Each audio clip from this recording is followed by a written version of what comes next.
Good evening, everyone. Welcome to my very first live stream, honestly, doing podcast style on I Got Net Sport Media, and I have, to me, the legendary greatest Lakers talker on the app, Mr. Gerald Glassford. How you doing, man? Oh my gosh, you've propped me up so high. I don't know if I can meet those standards, but I'm doing all right, my friend. Doing all right. I'm learning from you guys. Honestly, I love to watch our podcast. I learn from you guys. Love the NBA talk, the vibe. Joe always set it up just right as well. If you say so, on Joe, I'll just leave it at that. So I gotta ask you, how do you want to start it off? Do you want to NBA? Do you want to go for college football? Well, we can go NBA first, since that's what I talk about the most at the Lakers Fast Break. I mean, we just, like as I said before we went on the air, just came off another terrible presentation of whatever All Star weekend you want to say. I know most of the feedback we got was that it was a waste of people's time, but you know what? Again, it's getting the home crowds wherever they go. If it's getting enough people to watch, there you go. But yeah, it's just not at this point. The players don't care. LeBron is even sitting out at this point. It's just the NBA has to probably reconsider how they approach this period of time. But you know, they've tried to do different things with it over the course of the past few years, and it's just not working out. It's just not working out. I gotta totally agree, Gerald. I said yesterday that this is really become a sad state at this point.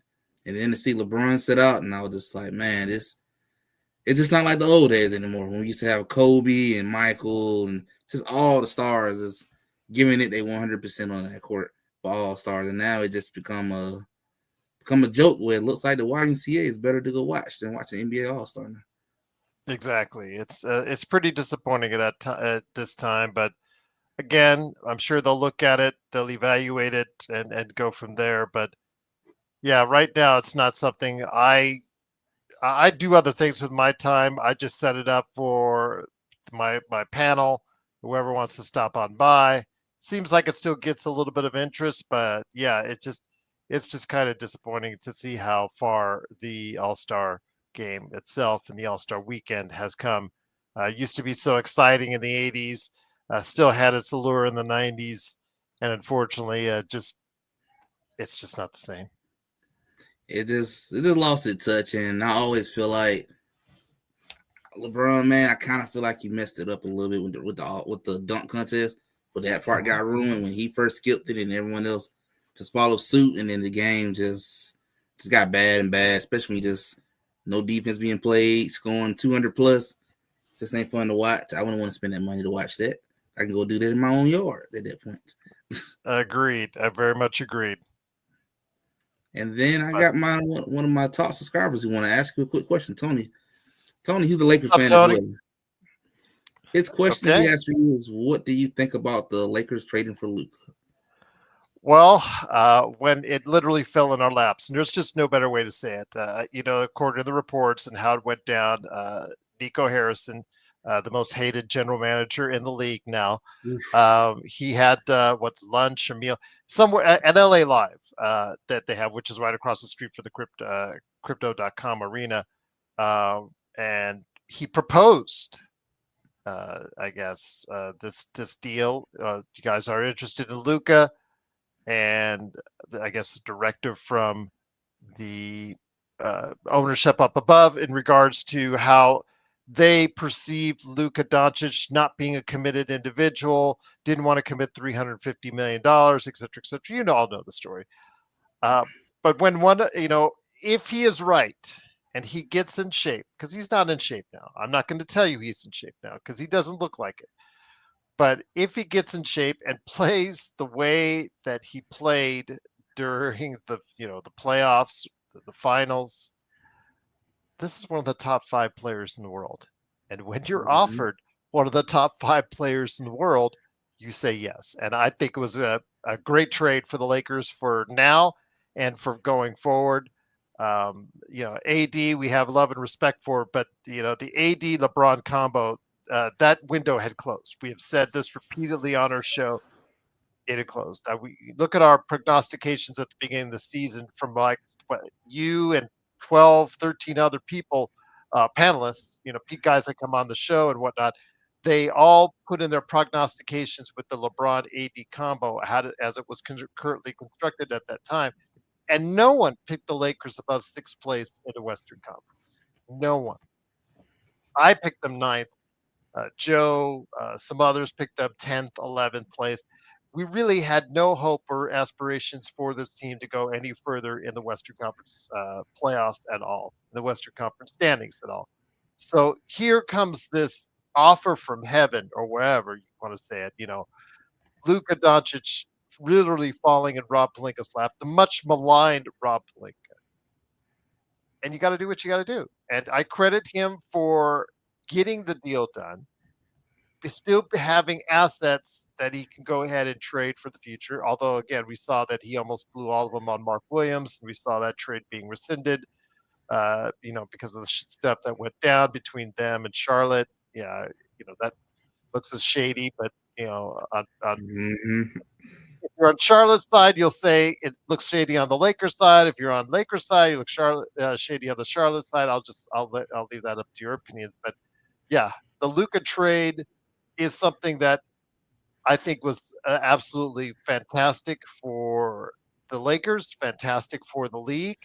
Um, there was no hope beyond, LeBron retiring and AD really getting old, but he's 31 already. You see, he's injured now. He's, for the most part, been injured throughout his career. Things were not looking good for the Lakers, but here comes a mercurial player now with a chip on his shoulder because he's been discarded by Dallas, not able to go ahead and get a contract now that's 100 million. There's $100 million difference from what he can sign now to what he could sign before. I'm going to say he's going to play with a chip on his shoulder at some point in time. He's going to take it out on the rest of the league. And if that's the case, he and LeBron together, with LeBron playing like he has, okay, him and LeBron, and you've heard me say this on the show, him and LeBron has a chance and an opportunity, even without a center, even without a defensive minded guard to go along with him. They have an opportunity against any team right now in the NBA if both those guys are right. If both those guys are right, because both those guys can go off for a 30-point triple double average throughout the entire playoff. So in a 7-game series, they can compete with anyone. I didn't say they could win. I just said they could compete really well against Denver, OKC, Boston, or Cleveland if both those guys are right. And that's something that they didn't have before. That window was closed with AD and Luka. It is now open for now and for the future with Luka Doncic being there. So I absolutely cannot say enough good things about the trade. Honestly, I agree with you, Gerald. And I'm not even the biggest LeBron James fan in the world. A lot of people know I'm not crazy about LeBron, but even I can admit, if I'm LeBron James, I should be telling Rob, "Thank you so much." Well, I'm Because not a LeBron stan or a LeBron hater by any stretch of the I'm just a LeBron. How should I say on the show? Factoid in sense that he is statistically having the greatest season any 40-year-old has ever had. agree. So we have seen him in games when he turns it on, can still perform at a very high level. If that's the case, and you could get him in a 7-game series with Luka by his side, anything is possible with those two if they go crazy. And if they can't be stopped by the other team, again, they could steal some series going forward. But again, that's if people feel the way they do about LeBron, I have to respect it either way. At this point in time, you got to look at the facts and yes, he doesn't play defense. I get it. I understand that. He takes, him and Luka defensively, it's going to be at times pretty concerning to say the least. But I will say again, you get those two right at any form in the playoffs, as far as if they're playing at a high level, anything is possible. Honestly, I'm still amazed to this day that Rob just had a 25-year-old superstar just dropping his lap. I'm still blown away that Nico Harrison really did something that probably has ruined the Mavericks fan base for years and years to come. And Tony makes a good point. Some people feel like the Lakers did AD dirty by not informing him, but this is definitely a trade that you do right? The Lakers made the right Got to decision. make it I'll every just say time. this, Tony. I'll say this to you: if the Lakers would have informed Clutch, informed AD, or informed LeBron ahead of time, that trade would have never been executed because it would have got out there in the public forum. There would have been a huge backlash by Dallas at that point in time, and it probably would have, in today's society, probably would have prevented the trade from being done. So, it does. It's not great that you didn't inform what was going on, and that he had to be informed by like Mike Trudell, one of the Lakers reporters, or whatnot, how it ever went down. No, it wasn't pretty how it went down. But that trade in 2025 does not get done without absolute secrecy. And if it does, if there is an absolute secrecy legend, the trade doesn't get done, and Luka would still be on Mavs. But now he would be miserable because he knew the Mavs tried to trade him, so it would even be a worse situation in Right. Dallas right now. And I feel like you said, Gerald, and you and Joe said, if this trade was offered to me 50 times, I got to take it every 50 times because it's C25. I can't pass this up. Like, Yeah, I can't pass this up. he is 25, going on 26 here in a couple of weeks. Still just entering the prime of his career. He has a game. If he stays in shape, if he gets in shape, if he learns from LeBron as far as conditioning and what to do, spending the $1 million per year, et cetera, on conditioning, if he learns from him, he could have a career for the next 10 years playing his style because he doesn't play at a highly athletic, I'm jumping out of the building type deal. He plays a more cerebral game. You see his pace, even when they're out on the fast break, he still tries to slow it down. He's going to find his own pace in order to maximize his abilities. And if he can do so and get in the right frame of mind, have that chip, dude. If I had just 2 minutes to talk to him, I'd say, have that chip. Mavericks discarded you like yesterday's garbage. You Mm-hmm. need to go ahead and focus in on that chip that should be now on your shoulder, the size of LA for all intents and purposes. LA has embraced you. Take that. Take that all in. And whether or not you stay with the Lakers or not, again, because there's still, concerns that he might bolt. If that's the case, you know what? You still take that chance, like you said, 100 times 100. Use that. Use that as the impetus to go ahead and build yourself a career that's going to be one of the top players of all time, which he has that capability of doing. And I totally agree. I feel like he has to learn from LeBron about the getting in shape and learning how to handle your body better. I feel like once he do that, there's gonna be a whole new level of Luka to be unlocked. And I feel like Exactly. if an out of shape Luka can carry a Mavs team to the finals, Lord have mercy what an in shape Luka can do. I Yep, mean, it's I it's just agree. unbelievable. I I feel mean, like there's still going to be problems and issues on it, Legend. I mean, their defense right now is problematic. Their fact that they don't have a center anybody fears is problematic. But again, right now, I wanted them to go all in. They tried. Obviously, it didn't work out, but they still can do some damage in the playoffs, but build towards the future. And another important thing in all this is that I think this has not I don't want to say rejuvenated LeBron, but this has really given LeBron maybe a second line of thinking as far as how long he wants to extend his career. And I know a lot of people are saying, "Oh, that's how bad that is." If he decides to make the commitment as far as maybe not asking for the $50 million a year, if he asks for or less, and he still can play at times at the high level you're seeing, man, this could be just something special that the Lakers could really build around. But again, it's all ifs. And we have to see also as well Rob Palenka, who does not have the greatest track history in the world, especially with us on the show. You could hear many a tirade on Rob. That being the case, again, it's up to him to build a team around these two to go ahead forward and make something special out of it. well, I can definitely say I feel like Rob is definitely made up for the Russell Westbrook trade. I feel like at this point he has at least apologized to Laker Nation for that mistake. at this point. Well, we're still paying for it. We still have another draft pick next year we have to give up because of it. So that still stings very much. But yeah, it this makes up for quite a bit of it. Yeah, let's see how it gets done in execution first, though.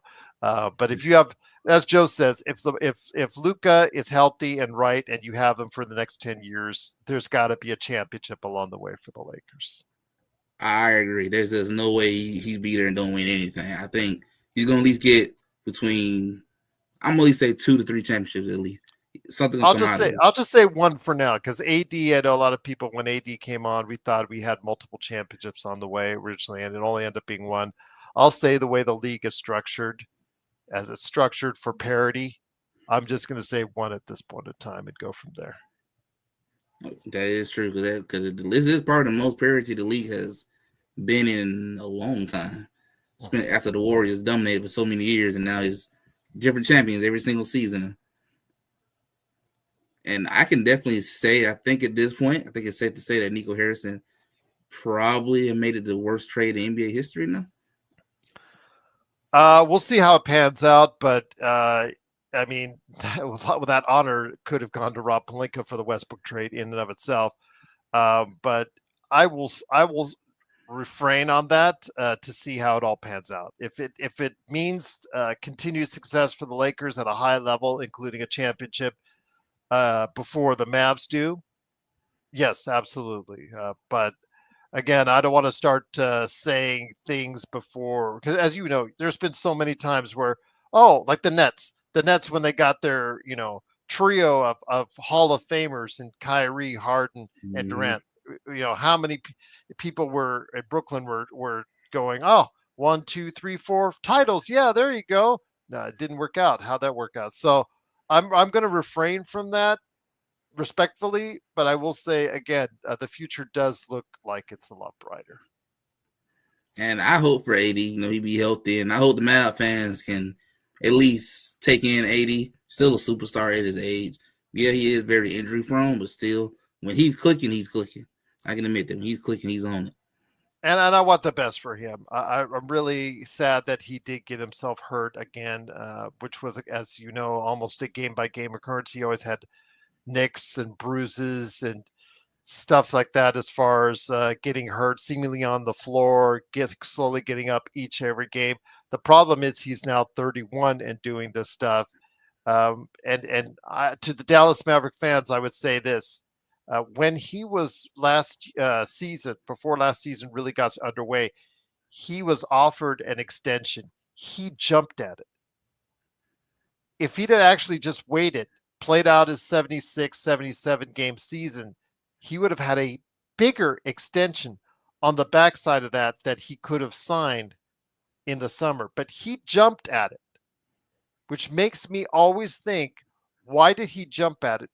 And the only reason I could come to is that because he knows his body better than anyone else, and he knows how much time he may have left in the league because of it. That's a good point. Maybe he had the opportunity of, hey, this might be my last chance to make this type of money before my body begins to really give out on me. So let me go on and capitalize on this. So when it started happening, I haven't lost nothing. That's a good point right there. That's a really good point. And that's the other reason why I was wondering that. I understand the Mavs are trying to win now, but this is a big risk that you're taking. This is a big risk. It is. Absolutely is. But again, we will see how it happens. And this year's gravy. If they go far in the playoffs, it's all gravy for me at this point because they have an incomplete team around Luka and LeBron. But hopefully that will change with some very good activity by Rob. He can no longer have a quiet off season now. He has to go ahead and make some noise in the off season. He can't have any more quiet off seasons like he did last off season. Otherwise, that time, that clock will be running out. That time will be running out for him on his day and also Luka's as well. So I gotta ask you though, Gerald, especially since you're a Laker fan, how far do you think this Laker team can go in the playoff though? In your honest opinion. Well, again, I don't want to phrase it like Joe, but I'm going to have to phrase it like Joe, is that they could lose in the first round and they could go all the way to a championship. again, it depends a lot on Luka. How is he going into the playoffs? Is he going to be that 32.7, 9 rebound, nine assist guy, along with LeBron getting you 25 a game himself, and almost a triple double himself? If those guys are both getting you like near triple double, both 30 points, both shooting right around 35% in the, from 45% overall. If that's what they're doing and that's what they're giving you, they can they can take over a series. They have two guys that can take over a series. Most of these teams only have one. OKC, despite all of its great defenders, only has SGA that can take over a series.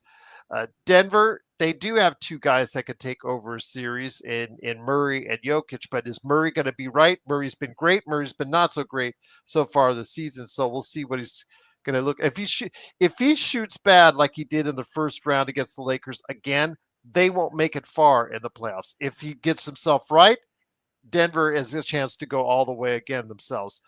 Boston, Boston, they have two guys. Cleveland, with them, it's still predicated on Mitchell. So we don't know, outside of Mitchell, who is going to step up on that team. The Lakers have two proven playoff performers on their team. And if they're both right heading into the playoffs, that could be scary. So I say they have a chance to go far, but also because of their weaknesses that can be exploited in a 7-game series, they can be knocked out real easily as well. I totally agree. You're right, and I always say when somebody like Luka and LeBron on your team, anything can happen. It's a wide open series, and I agree with you as well. They can match up either with Denver or Oklahoma. Yeah, there's some disadvantages for the Lakers, but it's gonna be some disadvantages for the other side as well. It's almost basically gonna be a point of which stars gonna show up and who's gonna step up when it matters. Yep. And I feel like that's how the Western playoff is gonna be this year. I think a mixture of just who's gonna show up and who's not. I think Houston is a big question mark because they're so young. I don't really expect much from them, which I know they had a season which I definitely didn't see it coming, but they have performed better than what I thought, and I definitely think they're on the upcoming. I don't expect them to get past the second round. I think they're up and coming. Memphis has definitely shown to me maturity, especially with John Morant staying out of trouble and no issues for him, and they're on the up and coming as well. I do think Oklahoma time is coming. I was thinking this is gonna be the season, but gonna find out if this is the season they finally break that hurdle and finally get to the finals. I know Skip Bayless is keep chanting Thunders on Twitter. He keep chanting it, and Wow. maybe He has about enough credibility with me as I don't know, as yeah, as some of our audience members sometimes they go crazy and say crazy things on our show. So yes, again, Skip is not exactly the noted LeBron.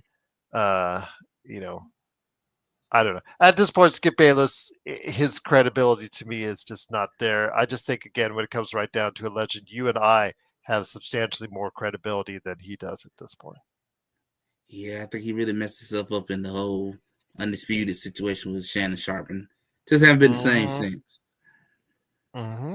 And And plus, what he does off air, I guess, has been up for quite a bit of scrutiny as well. yeah, especially how I noticed he's been a lot more polite about LeBron James as of late. So I'm not sure what his plan is, what he's trying to do, but I haven't noticed that little difference for him as well. But I gotta ask you about the Eastern side. What do you Okay. think? What do you think about the East so far? Being Cleveland still number one, then you got Boston, then you got the Knicks and the Bucks. What are you feeling coming out of the East side of Well, things? at this point, unfortunately, as much as I hate to say it, because I absolutely cannot stand the Boston Celtics, they're just cruising at this point in time. They feel like a team that's won the championship and is just cruising. I have seen it before with Laker teams in the past, and then they just gear themselves up for the playoffs. The goal for them in Boston is just to get healthy. They don't care if they have the number one or number two seed. It just seems like, and that they just were going to go ahead and gear up for the playoffs themselves. So I think it's Boston's, unfortunately, to lose at this point. Cleveland, great story. All four players have to click for them in order to get by Boston, in my opinion. I mean, it has to be a great performance by all four of their main players. Now that they have Hunter there, he has to go ahead and show he can step up on defense, which is something he did earlier in his career, not so much lately. But if he could give them some threes plus play some defense on Tatum or Brown, uh, and Mobley needs to go ahead and step up. I think Mobley is the key. If Cleveland has any chance at all, Mitchell's going to step up. Mitchell's going to go ahead and get you points. Garland, I think, will play well as well. I think the key is Mobley. Mobley, if has to play at the level just right at or near what Tatum is playing, and if he doesn't, it's going to be hard for Cleveland to go ahead and get by Boston. New York. I mean, if New York gets hot from three, because they're an offensively laden team, anything can happen with them. But I just don't think they have enough to go ahead and stop Boston or Cleveland right now with what they have. I mean, OG and Anunoby and Mikal Bridges, they've been playing so well offensively, especially Mikal since December. But those guys were supposed to be noted defenders, and I don't see them being very noted defensively. And when you don't have any rim protection with Karl Anthony Towns back there, it's going to make it tough. You're going to have to go ahead and see what they need. Their perimeter defense to step up in the playoffs, and I'm just not sure they're going to get it. Especially, Brunson's not a great defender, but yeah, I think they will give any team their more than their money's worth, at least as far as that's concerned. So. I definitely agree. I think it still is, still Boston whole thing to throw away on that side of things, and I do feel like they're pretty much taking it easy, just doing what a typical champion usually do. The following year, kind of been there, done that. Hey, let's get to when it really, really matters at this point. Cleveland has definitely been one interesting story, and I personally didn't see them being this good, but they have definitely come a long ways, and there is a part of me that really do wants to see Cleveland make it to the finals just to see what the headlines would be, knowing a LeBron-less team is making it to the finals, which is be a cool, real story to have. But something to tell me Boston gonna get the clicking in the playoff, and they're gonna be right there waiting for whoever to come out the West at that point. Absolutely. Again, it's just something we have to see how it plays out. But I am very intrigued to see how the Eastern Conference will shape up. But after those three, I see a lot of issues. But then again, we didn't see Indiana Pacers doing as well as they did in the playoffs. So anything can happen. And Indiana Pacers are starting to play better ball. Milwaukee's just kind of there. Milwaukee is just a very old team, and I don't know how much longer they've got, or more, how much more they have in them, or how much more Giannis actually wants to deal with it. After that, you've got sub 500 teams. Your Hawks, our good friend Alfred's Esmond's Magic, they've taken a nosedive, and even when they got both guys back, they're still terrible. So yeah, it's at this point, it's just three teams that statistically, in my opinion, have a chance to win. And then for me, it's after that, it's just, I think it's Boston's to lose at this point. And I hope they lose because I don't want them getting number 19. Oh, I could totally understand that because I know a Boston fan right now who is, yeah, he'd be tough to be with if they get number 19. No, tell me about it. We on the show will never hear the end of it if that's the case. So I'm gonna hope maybe Cleveland do me a solid and just knock them off for me, do me a solid. But there's a part of me too that feel like it's not gonna happen. But I guess we'll see how that plays out. So I gotta ask you this one last question with the NBA wise. What is your final prediction this off of how the season so far has played out? Well, again, it's a surprise. I picked the Lakers to go ninth at this point. So I'm anything above what they're doing is really surprising to me. Who is my current NBA Finals picks that are out there? Well, I was already way off on Philadelphia, so I don't yeah, know me too. at this point, again, with the Lakers with so many issues are surrounding LeBron and Luka, and the question of Luka himself, I don't think it would be in your right mind to go ahead and pick Lakers at this point. Although check in with me as the playoff starts, that may have changed. If Luka's going off like a firecracker, and then you got LeBron, just getting all of his passes and going for dunks all the time. We'll wait and see. If they get to 50 wins plus, and then I might reevaluate it. But right now, I'd probably say OKC in the West. Although Denver, again, Denver's starting to really make a move now in the Western Conference. You saw just before the All-Star break, they started to put some wins together. Jokic has been Jokic, getting those video game-like numbers. And I think that it's the rest of the team that's finally starting to matriculate and build around him finally, and they're finally catching up to him. So you could see Denver really surprising OKC, but OKC has just so many good defenders. I'm not just talking about good defenders. I'm talking about really good defenders that they can throw. And as you know, in the playoffs, it's more about defense than it is offense. Right. In a lot of cases, it gets very much more defensive minded. And I would, again, Oklahoma City, they had their taste.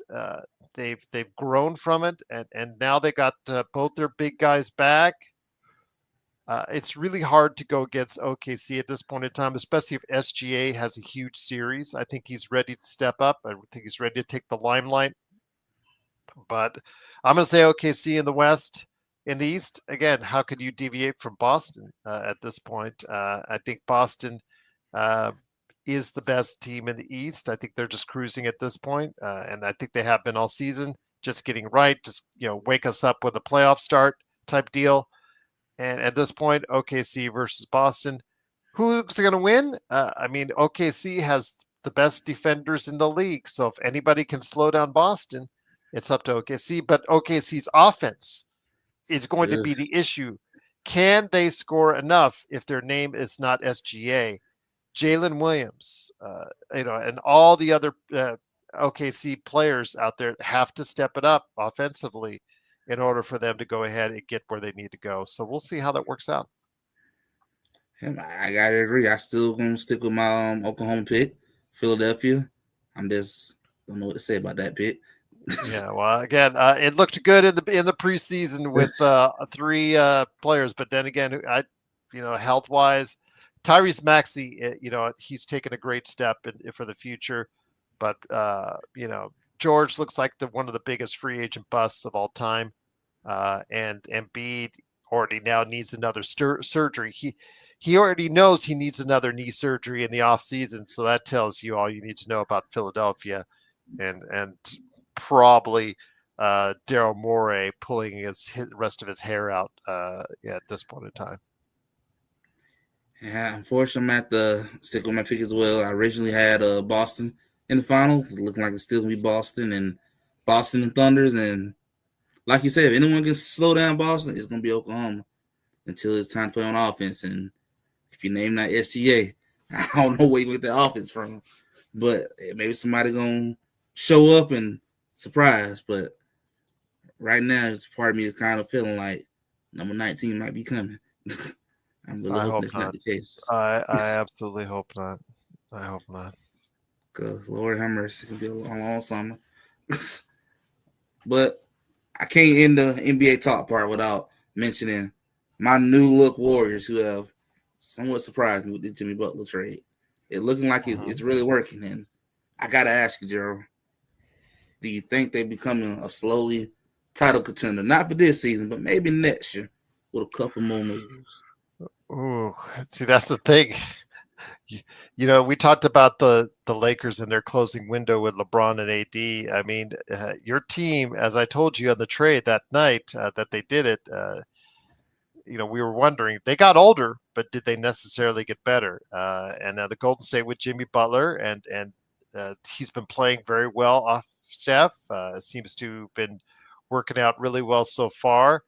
Uh, This season, no, they're just too far. They're at 500. They're 10th place in the Western Conference, so it's just too far for them to go to be considered title contenders. I mean, at this point in time, you're looking at a play-in for them, unless everything really goes right.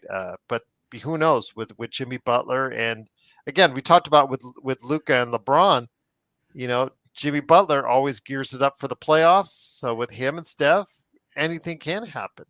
Yeah, But we'll see how that works out. Draymond Green kicking people in the nether regions. You never know what happens. So, again, I don't want to totally count out them, but we'll see what happens. But yeah, their window has to be now. If the Lakers' window has to be now, Golden State has to be now because you've got then a 36-year-old Butler, you've got a 37-year-old at talking about next season, 37 or 38-year-old Stephen Curry. Draymond's going to be in his mid 30s at that point in time. So yeah, that clock will really be ticking down at this point in time. You have to start trading away some of that young talent. I think this yeah, point, you're either going to play the young talent or you're not. And your message by getting Butler, it says we're not going to be playing that young talent as much as you're not there. That young talent that you wanted to overtake and Steph and graduate from Steph and let him go into nice retirement. Those days, I think they're done. The Podziemskis, the Kamingas, the Moody's, they're all solid players. But the problem is, they're on this team, they're all just going to remain solid players. And I think you guys right. need something more than that. So to help let them grow and to get you something as far as a quick return, you might have to look towards, doing a 2-for-1 or a 3-for-1 for Kevin Durant doesn't want to come there, but another player of that type of ilk that puts you on a win now frame, so that Steph Curry can have that final hurrah. That I think you guys need one or two more pieces, like the Lakers do, and in order to do so, I think that's going to be something that would put you in the title contender. But your window will be now. Your window will be like right now, like just like the Lakers. It will be like right now, with no caveat, like Luka at 26. It will be more of okay. All your star players are 36 and above, and that's going to be the thing where your future is not so certain as the Lakers are. That's the difference right there. I totally agree, Gerald. I like Jimmy Butler. I mean, the thing has worked better than I thought. Still Mhm. feel like a desperate move, but I can at least say, like you said, this is it's all or nothing. It's win now mode, and this summer, I love committing them, but probably gonna move them all off and get what you need. Go get a real big man because you still need rim protection. Go build the bench, build up a solid starting lineup, and then just lay it all out there on the line and give one more last shot at this before Curry get ready to go into the sunset and call it a career. So I think this is I definitely it. I agree. I agree. Cause no doubt about it, it's gonna be the Luka Wimby. It's gonna be there. It's gonna be over. So this is it. It's win now or you just win nothing else. So I say go all in and can't just tip your toe in it and keep one piece of your body out. And I forgot how the old saying goes, but can't have you tip your toe up in the water. You got to put your whole foot in the water. So if you're gonna go all out, go all out. At least win out trying. Yeah. So hopefully we can be more interested next season. That's what I'm hoping for. I know this season I don't expect much from them. To me, if they make the playoff, I'll clap for them. At least you made the playoff. That's Mhm. better than just being a lottery team at that point. Okay, it hurts my soul to see that part. My Hawks, yeah, I'd rather you be a lottery team and see what we can do with Trae Young right now. Problem is But they can't be. They can't. It's so hard for them to lose. I kind of want them to lose at As this point. the whole Eastern Conference below Detroit is trying to lose. It seemingly so. It's really you guys are going to be not able to go ahead and be in the lottery mix. There, it's going to be hard for. And I really think you guys should have made a trade for Trae Young. I really I think do you so. guys should have moved on from Trae Young. I just think at this point in time, you could have really got a nice package that would have set you up. At this point, what is it doing for him, and what is it doing for your Hawks? as far as the marriage that you two still have together. It doesn't make much sense because you guys had your run to the conference finals, and it's like the Lakers. They had their run to the conference finals, and you started to see the decline. You saw it last year with the Lakers, and you've seen it already with Atlanta, and now you see what they are is a below 500 team. That's not good enough to be in the playoff mix, and that's not bad enough to be in the lottery. And that's not a good place to be. Really not a good place to be. The Lakers were in that situation not 2 months ago. Yep. So yeah, that's not a good place to be. That's NBA purgatory, and that's not a good place to be. That's what they should have did. They should have won and just trade him on and just got some good pieces back and total rebuild and just head from their point. Because like you said, Gerald, it's not going anywhere. He just sitting like he just kind of stagnant at this point. Just in one little spot, and you just wasting time at this point. He's not gaining nothing. You not winning games. You ain't going to conference finals. You just maybe you win play in game and go home in round one, or lose the play in game and go home that way. You should just go on and trade him on and just move on to the Nets. It's kind of over at this point. I think the Trae Young train has pretty much come to an end. 2021 was probably the peak that you're gonna get at this point. You made that Eastern Conference Finals that year. That was probably it. So it's trying to kind of shut it down and let him go. Let him go somewhere he can win it at least. Now where he can go at, I have no idea who will want him at this point. But I know some teams out there that probably would like to have him. He can bring some good offense. That's something the Magic could probably take right now. Yeah, So absolutely. to get ready to wrap up this show, Gerald, got to bring in some good college football. And I got to ask you, man, what is your thoughts about all these bowl games that we got now? Not worth my time for the most part. At this point, I've said it, and Joe and I have gone back and forth on this. There's already the playoff system is already it's good enough for all the teams. No, I don't think so. What is the most exciting first weekend of the year for sports? And that's college basketball's right there. As far as the March Madness is concerned, Yep. create your own March Madness. And I know he doesn't want to give the kids extra games, whatnot. Sorry, it's called money. NCAA likes money. The NCAA really Mm-hmm. likes money as much as they said they do. Take all these terrible bowl games that they have, the whatever bowl, the bowl here, all these terribly named and terribly sponsored bowl games, and with mediocre teams that are out there, 6-6 team versus 7-5 team, or a 5-7 team. It's these are worthless bowl games. The way you spruce it up is spice it up. Make it to instead of and I know you can't do 60 teams like in basketball. How about 24? Okay, the playoff system is what, 12 now. Why not 24? Or so you have maybe like the first four, again, the first four teams have a bye, and then you have 20 to 24 other teams compete based on a ranking system in these so-called bowl games. Use these bowl games as opening round filler and second round filler for what you want to go ahead and set you up your bowl system to be, your playoff system to be. That's what you should really.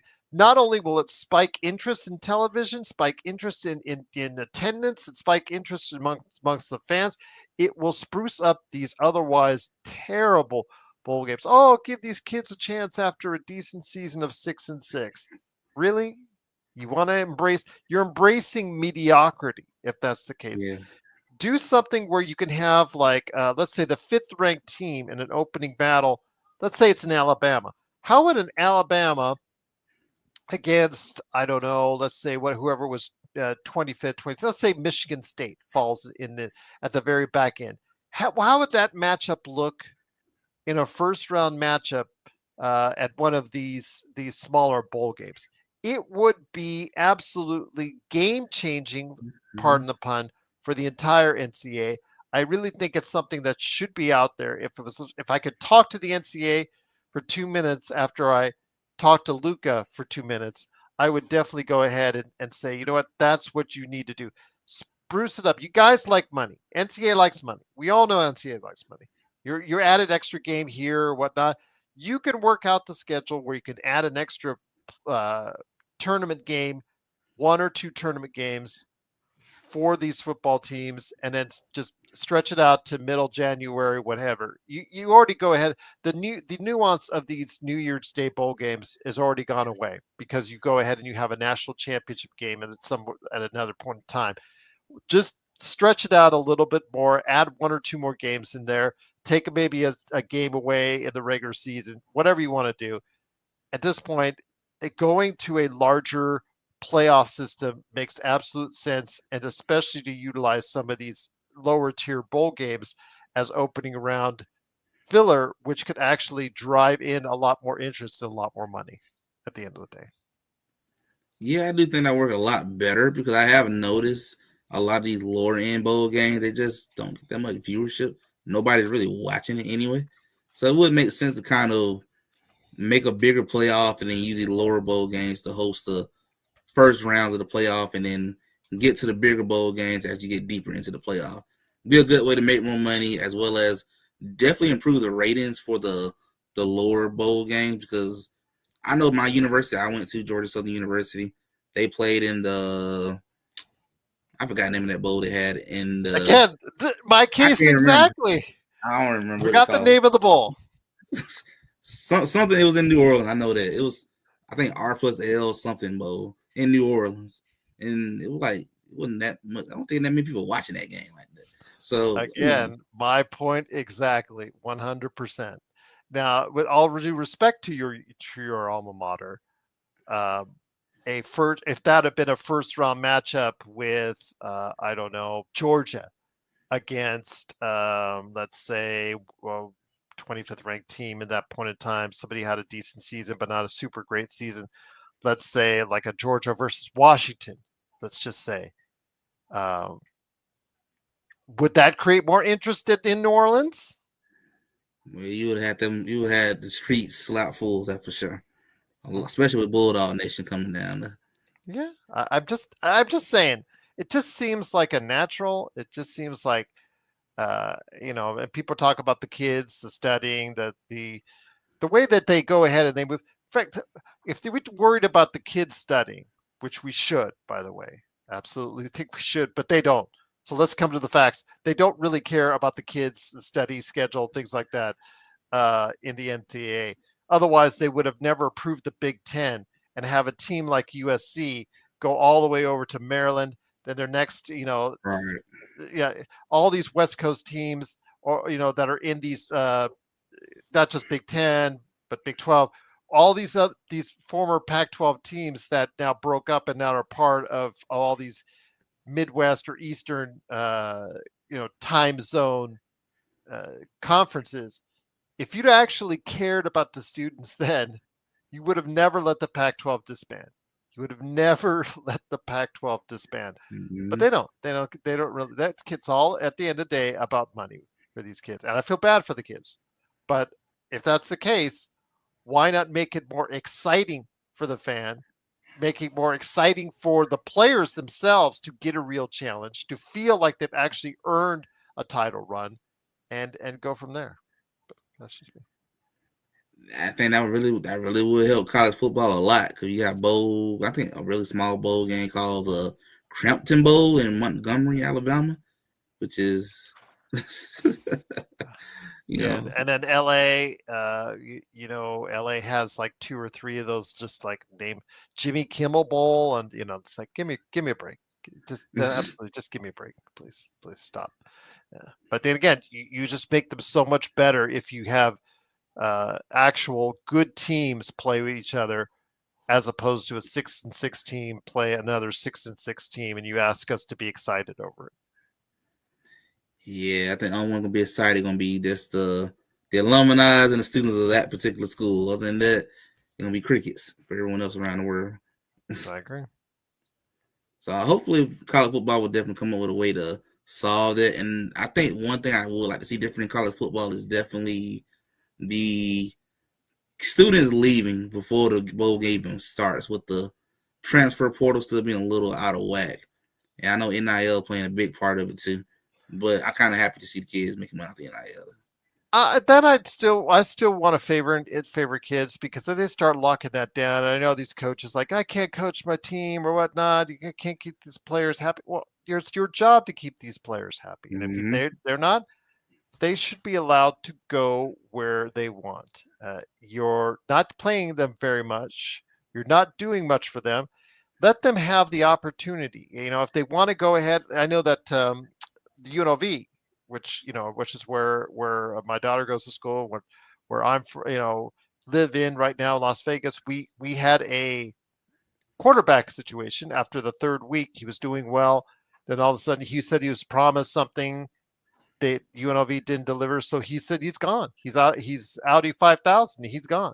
So okay, I get it. I understand. It's a business, and we got to remember NCAA and college athletics and college sports is no longer innocent in any shape, or form.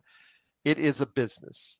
So these kids should be allowed to go ahead and do the best for themselves and business wise do best for their future. And if okay, let's say you're a third teamer on USC, you should be allowed to say, you know what, I don't want to be a third team guy on USC, especially with incoming freshmen in that's going to kick me farther down on the totem pole.